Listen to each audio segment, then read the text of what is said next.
I prepared for daily rounds and was able to do a lot of discharge counseling with patients that are at higher risk for readmission. And I was able to just see a lot of different inpatient settings that the clinical pharmacists do, and I was able to help write Coumadin consults and go to a Coumadin clinic, as well as do vancomycin monitoring. During my time in my emergency medicine rotation, I was able to look at psychiatric patients for rounds and complete interventions every day, looking at which medications they really needed.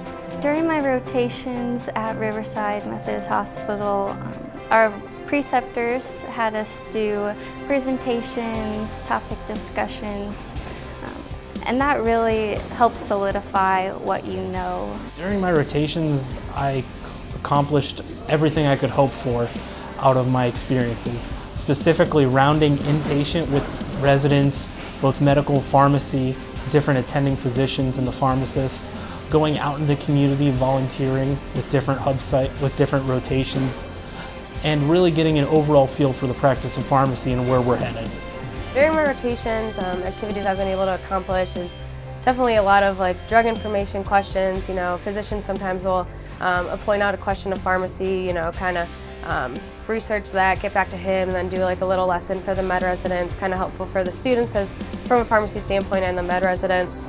Just lots of projects. We did a journal club, lots of patient cases that I've presented. I've done a lot of different things. I've learned a lot of different parts of the hospital. At first did not want to do anything that was related to the hospital, and as I grew and learned more about the different aspects, it kind of made me enjoy it a little bit more, working in things like the Coumadin clinic and working with different doctors and attendings and getting their respect. So far through this rotation, some of the daily activities that I participate in would be rounding with the providers, making recommendations as far as medications, adjusting any medications based on kidney function, any antibiotic changes that need to be made according to culture and sensitivity reports. Some other things, making IVs, which is good to know how to do.